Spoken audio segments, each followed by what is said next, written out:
Hai teman-teman, kembali berjumpa dengan Kanala tentang 5 saham yang murah banget, cuma 10 ribuan, dan mereka punya dividen yang cukup menarik, dan sebagian ada yang under value loh.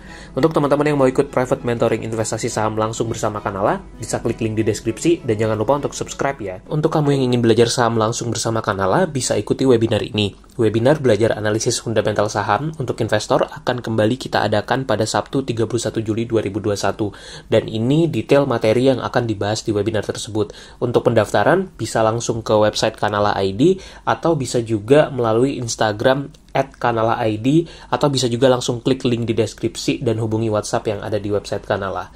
Yuk langsung aja ikut webinarnya dan sampai jumpa. Ada beberapa catatan penting terkait isi video kali ini.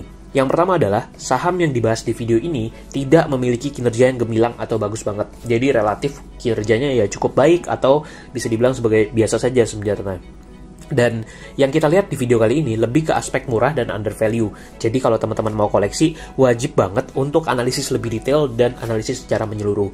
Kalau teman-teman butuh referensi saham-saham yang punya kinerja gemilang, bisa tonton beberapa video ini, linknya sudah Kanala share di deskripsi. Termasuk Kanala share portofolio Kanala di sana. Yang pertama ada saham Nelly, pelayaran Nelly Dwi Putri. Ini perusahaan yang bergerak di bidang pelayaran tentunya. Market cap-nya masih kecil karena hanya sekitar 540-an miliar ketika video ini dibuat. Bergerak di bidang kapalan, ini gambarannya, mereka sudah listing itu sejak tahun 2012. Komposisi pemegang sahamnya seperti ini, dan jumlah pemegang sahamnya masih sedikit sekali nih, karena hanya sekitar 500-an orang ya tadi ya, jadi masih kecil nih untuk jumlah pemegang sahamnya. Walaupun jumlah pemegang sahamnya sedikit, namun kalau kita lihat dari sisi kinerja, ternyata Nelly ini punya kinerja yang cukup menarik. Kalau kita perhatikan income statement-nya, mereka punya profit margin yang lumayan di sini. Dan apalagi kalau kita lihat balance sheet-nya, itu tingkat liabilitasnya kecil sekali kalau di-compare dengan ekuitas yang mereka punya. Jadi secara tingkat utang dia kecil, secara risiko mungkin perusahaan ini lebih aman sebenarnya dari sisi utangnya.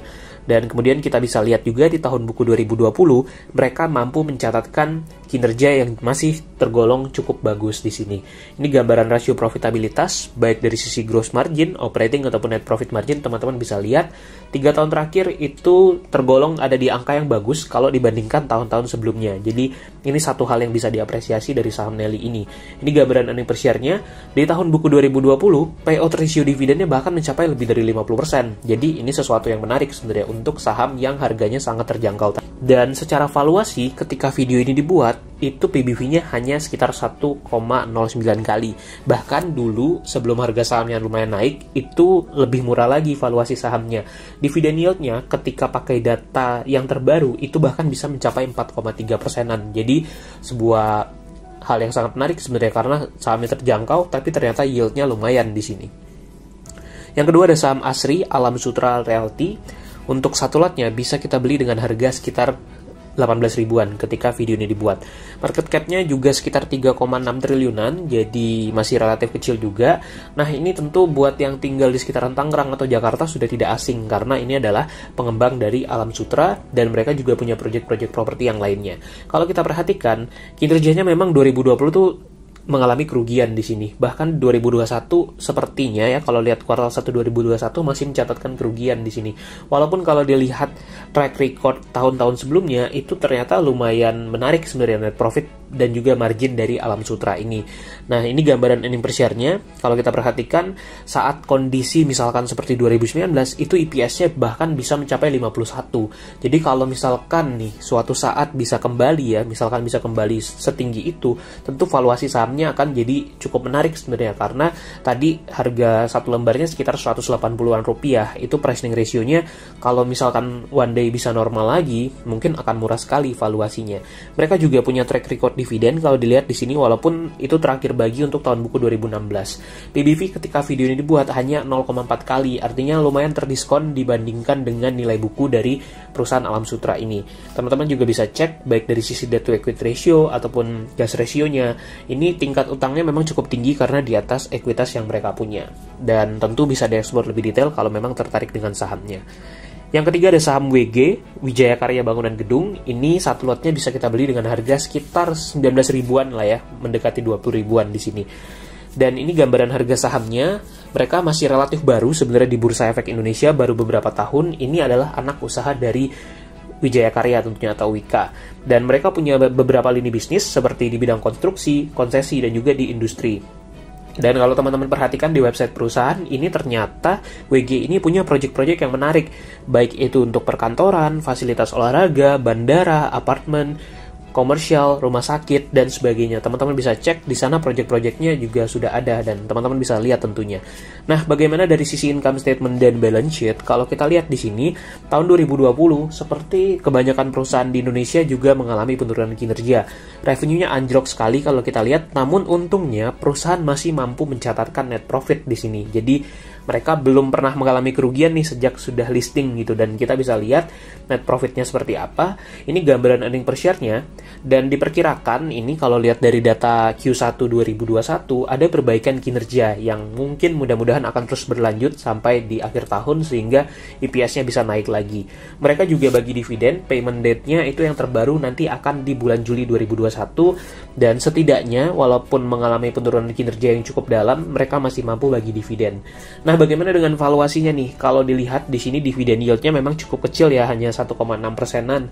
Namun kalau dilihat dari PBV, dia lumayan undervalue karena PBV-nya hanya 0,86. Dan tentu itu salah satu cara ya untuk valuasi.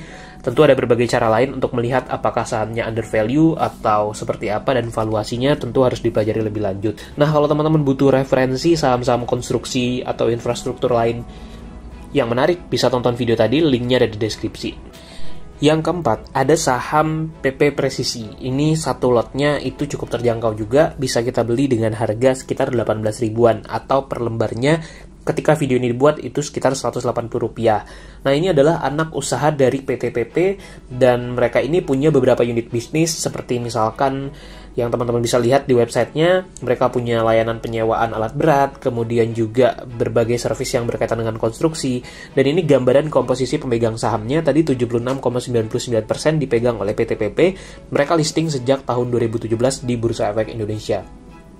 Kalau kita perhatikan dari kinerjanya sampai tahun buku 2019, itu masih mencatatkan kenaikan revenue sebenarnya. Tapi memang seperti yang dialami banyak perusahaan konstruksi, seperti yang tadi sudah kita bahas juga, 2020 revenue dan net profit juga ikut anjlok juga di sini. Dan margin profitnya itu juga turun kalau teman-teman perhatikan untuk tahun buku 2020. Dan kalau lihat kinerja terbaru di kuartal 1 2021 itu ada pemulihan yang lebih baik dibandingkan Q1 2020. Nah, nanti kita bisa lihat seperti apa, tapi mudah-mudahan EPS-nya bisa naik lagi.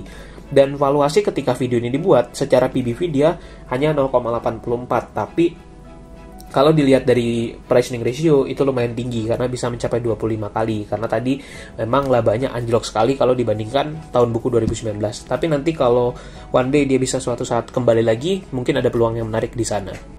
Yang kelima, ada saham IPOL, Indopoli Swakarsa Industri. Ini satu lotnya bisa kita beli dengan harga sekitar 15.800-an ketika video ini dibuat. Secara market cap dia juga masih tergolong kecil karena hanya sekitar 1 triliunan. Dan walaupun dia perusahaan market cap-nya relatif kecil, tapi mereka punya global market coverage. Jadi mereka juga memasarkan produknya sampai ke internasional. Dan ini perusahaan yang berbasis di Indonesia yang memproduksi BOPP dan juga BOPET, yang mana ini digunakan untuk produk kemasan tentunya. Nah, ini gambaran dari sisi income statement dan balance sheet.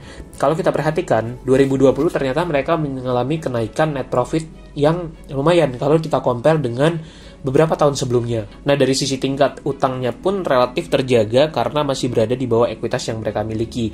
Dan terbaru, untuk tahun buku 2020, mereka membagi dividen dengan payout sekitar 29%-an. Jadi lumayan ada dividennya juga.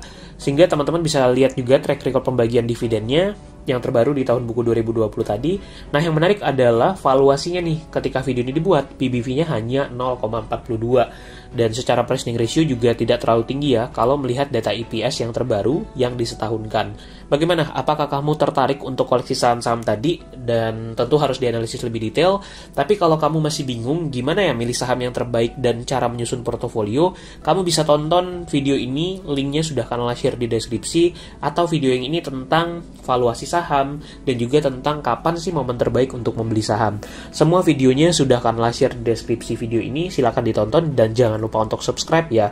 Kalau ada pertanyaan silakan komen di bawah.